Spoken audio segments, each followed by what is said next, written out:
네, 이제 기도하시고 시작하겠습니다. 어, 하나님 참 고맙습니다. 저희들도 하나님께 바쁜 주일을 보내고 또 그렇지만 그 속에서도 아버지 예배함과 아버지께 찬양함과 기도함은 또 올려드렸습니다. 저희들이 부족한 것이 있었어도 하나님 그 저희를 긍휼히 여기셔서 불쌍히 여겨주시고 저희에게 다시 힘을 얻어 살아갈 수 있는 기회를 허락하여 주시옵소서. 이제 또 다음 주 돌아오는 주일에는 특별히 중등부 헌신 예배가 있습니다. 헌신 예배 하나님께 온전히 올려드릴 텐데, 그것과도 더불어서 우리 아이들 예배 가운데 또 하나님의 말씀이 들어가야 될 텐데, 저희들에게 아버지께서 원하시는 뜻대로 그 말씀을 그대로 전할 수 있는 저희들이 될 수 있도록 성령님 저희들 은혜를 주시고 인도하여 주시옵소서. 그래서 아이들에게 아버지 말씀이 온전히 전해지고 아버지께 드리는 예배와 또 오후에 있을 헌신 예배까지 하나님 기뻐하시며 받으실 수 있는 예배 되게 하여 주옵소서. 예수님의 이름으로 기도합니다. 아멘. 자, 오늘도 고생 많으셨고요. 다음 주는 38과입니다. 구원하시는 성령님. 본문은 사도행전 2장 36에서 41절입니다. 네, 제가 봉독을 할게요. 사도행전 2장 36에서 41.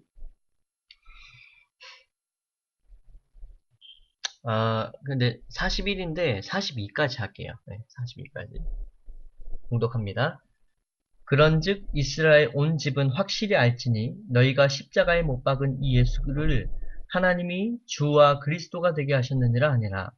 그들이 이 말을 듣고 마음에 찔려 베드로와 다른 사도에게 물어 이르되 형제들아 우리가 어찌할꼬 하니 베드로가 이르되 너희가 회개하여 각각 예수 그리스도의 이름으로 세례를 받고 죄 사함을 받으라. 그리하면 성령의 선물을 받으리니 이 약속은 너희와 너희 자녀와 모든 먼데 사람 곧 주 우리 하나님이 얼마든지 부르시는 자들에게 하신 것이라 하고 또 여러 말로 확증하며 권하여 이르되 너희가 이 패역한 세대에서 구원을 받으라 하니 그 말을 받은 사람들은 세례를 받음에 이날의 신도의 수가 3천이나 더하더라. 그들이 사도의 가르침을 받아 서로 교제하고 떡을 떼며 오로지 기도하기를 힘쓰니라. 아멘. 오늘 본문이 되는 부분은 이제 우리가 너무 잘 아는 오순절 설교인데요. 예수께서 부활하셨다가 제자들에게 보이시고 성령을 선물로 주겠다 하시고 이제 승천을 하셨어요. 그리고 나서 이제 예수께서 돌아가시고 나니까 예수를 못 박아라, 죽여라 했던 바리새인들과 또 여러 유대인들이 이제 남은 표적은 이단아들이에요. 그 이단아들이 누구냐면 예수 그리스도를 따르는 제자들이었던 거예요.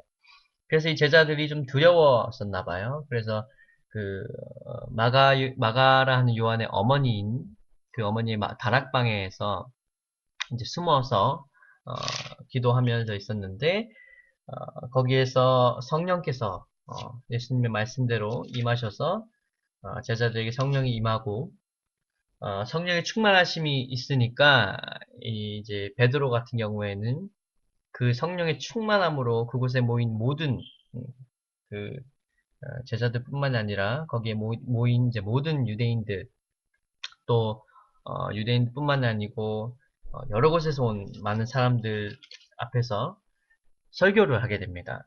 그 설교는 예수 그리스도가 어떤 존재였는지에 대해서 베드로가 나름대로 구약 성경의 이야기들을 들어가면서 인용하면서 설교를 하게 되고 그 설교가 이제 먹혀 들어가기 시작한 거예요.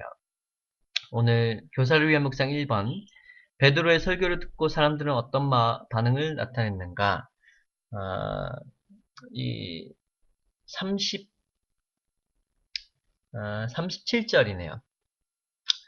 37절에 보면은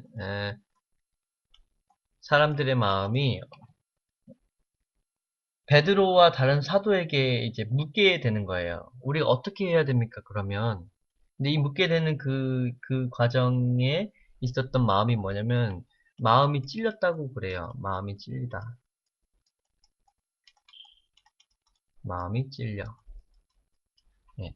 마음이 찔렸다는 거예요. 아, 마음이 찔린 것은 이게 지금 이제 여러 가지 해석할 수 있지만 복음을 듣고 마음이 찔린 거예요. 오늘 본문에서 말하는 것은 뭐 내가 뭐 양심이 찔려서 또는 내가 뭔가를 감췄다가 마음이 찔려서 이런 차원이 아니라 복음을 들었더니 마음이 찔린 거예요. 이것은 누가 하시는 거냐면 성령께서 하시는 거예요. 예. 다른 파트와는 좀 달라요. 제가 말씀드렸던 어떤 뭐 잘못한 걸 숨겼다가 뭐 그렇게 되는 거나 일반적으로 우리가 양심이 찔리거나 이런 부분이 아니라 복음을 들었을 때 예수 그리스도에 대한 복음을 누구라도 그걸 들었을 때 그냥 담담하게 그래서 뭐 어떡하라고? 난 안 믿어. 라고 가는 것, 라고 가는 것 또는 그것이 마음이 정말 찔리게 되는 거예요. 아 진짜 뭐 그런가? 그 부분은 성령께서 하시는 거예요. 네.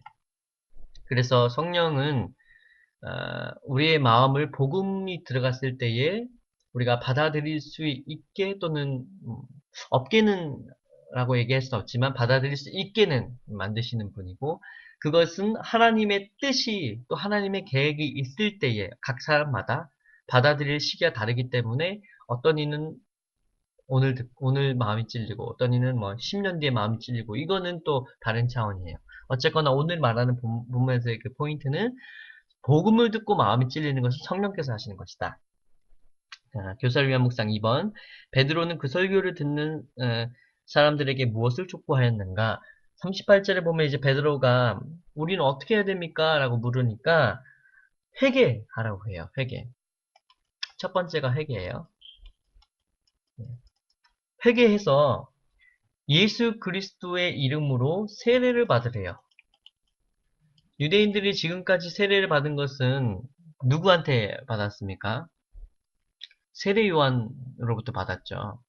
예, 세례 요한이 물로 세례를 하면서 그 세례 자체의 죄사함을 가지고 있었는 의미를 그런데 세례 요한이 이제는 너희가 물로 세례를 받을 것이 아니라 물과 성령으로 세례를 받으라 라고 하면서 예수 그리스도의 이름으로 세례를 받아야만 그 다음 뭐가 나오냐면 선물을 받는데 성령의 선물을 받는다고 해요. 그래서 우선은 교사를 위한 묵상 2번에서는 베드로가 사람들에게 회개하여 세례를 받고 성령을 받으라 라고 촉구하고 있어요. 마지막 3번에 신자가 되기 위한 조건들을 하나씩 유심히 살펴보라. 당신도 복음을 들은 사람들에게 이렇게 요구할 수 있는가? 신자라고 하면 이제 믿는 사람들이죠. 우리 같이 믿는 사람들이 되기 위한 조건이 뭐였냐면 회개, 세례, 성령. 여기 하나가 더 있습니다. 40절 이하에 보면 여러 말로 확증하며 권하여 이르되 너희가 패역한 세대에서 구원을 받으라. 네. 지금 뭐냐 하면 여러 말로 확증하고 권한 거예요. 여러 말로. 여러 가지 이야기들로 또 성경으로 확증하고 예수 그리스도를 확증하고 예수 그리스도를 믿으라고 권하는 거예요. 그리고 41절 보니까 그 말을 받은 사람들이라고 나오죠. 그러면 뭐냐면 이것은 복음이에요. 네. 성령까지 받은 사람들은 복음으로 이어질 수밖에 없어요. 내가 정말 이러이러한 간증이 있다. 난 성령을 받았다. 너도 진짜 예수님 믿었으면 좋겠다. 라고 복음을 전할 수밖에 없는 거예요. 예. 이게 신자가 되기 위한 조건 네 가지입니다. 오늘 베드로가 얘기한. 그랬더니 오늘 본문에서는 그날에 모였던 신도의 수가 3천이나 됐고 그 3천은 다 세례를 받았습니다. 그리고 나서 그들이 세례를 받고 한 일이 뭐냐면 그 가르침을 받아서 서로 그 가르침에 대해서 교제를 하고 밥을 나누고 그리고 오로지 기도하기를 힘썼다라고 해요. 네. 이것이 신기하지만 하나의 루트예요. 저도 공감을 해요. 저도 뒤늦게 예수를 믿었지만 예수 믿고 회개가 나왔죠. 회개하고 어떤 신비한 체험을 하고 그리고 나서 성령을 받게 된 것을 이제 체험을 하고 나니까 이거는 이야기할 수밖에 없는 거예요. 내가 받은 복음을. 그래서 이 단계가 정확히 맞는 것 같아요. 베드로가 얘기한 이 단계가. 신자가 되기 위한 조건.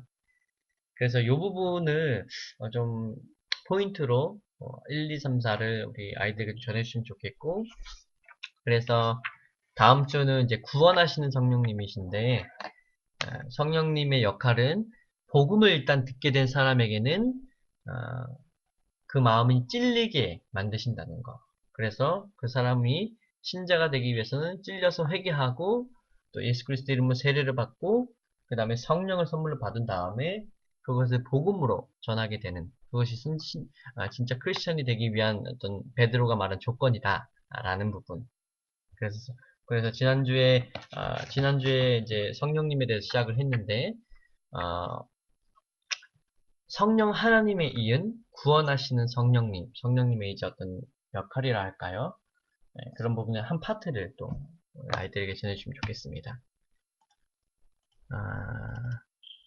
지금 많이 복잡하고 바쁘죠, 이제?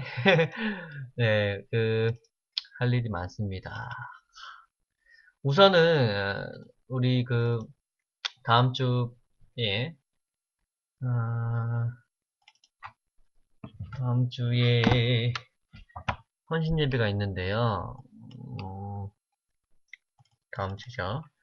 일단 지난 총회 때는 우리가 기도하고 이제 아이들 이름 넣어서 제비를 뽑아서 수빈이가 마지막 분기 3개월 리더가 되기로 했고요. 아이들에게 이것을 이제 알려줬고요. 그리고 다음 주에는 오전 예배는 정상적으로 다 드리고요. 예배가 끝나고 식사가 마치고 나서 어, 중등부 아이들만은 1시 반 정도에 이제 마지막 리허설을 합니다. 리허설이 끝나고 바로 헌신 예배가 진행이 되고요. 헌신 예배 관련한 뭐 주보라든지 세부 내용은 제가 준비를 지금 다 하고 있어요. 하고 있고 아니죠. 그렇죠. 내일까지 이제 담당 목사님께서 설교 본문을 주시기로 했으니까. 네, 그래서 다음 주일날에 제가 필요하면 선생님들께 도움을 요청하면 그 부분 저를 도와주시면 되겠고요. 그리고 나서 헌신 예배가 끝나고 그렇죠. 헌신 예배 이제 하기 전에 리허설 하기 전에 한 30분이 남을 거예요. 그때 성경학교 우리 교사분들 한 번만 짧게 다시 모여서 최종 점검하고 준비 안 된 것들은 이제 그 다음날 월요일 날이 마지막이니까 월요일 날에 뭐 해야 되는지 리스트 쫙 작성해서 이제 마지막 하는 걸로 하겠습니다. 네, 그래서 성경학교도 준비를 좀 해야 되니까 네, 그렇게 하겠습니다. 기도하고 마칠게요. 하나님 고맙습니다. 오늘도 베드로의 오순절 설교를 듣고 하나님께서 성령님에 대해 저희들에게 어떻게 증언하시고 확증하시는지 배웠습니다. 우리 아이들에게도 삼위일체 하나님 또 성령님을 제대로 알고 성령을 늘 마음에 가까이 하며 그분의 인도하심을 따라 살아갈 수 있도록 네, 인도하여 주시고 도와주시옵소서. 다음 주 헌신 예배도 아버지께 온전히 드릴 수 있는 예배 되게 하여 주시옵소서. 예수님의 이름으로 기도합니다. 아멘. 고맙습니다.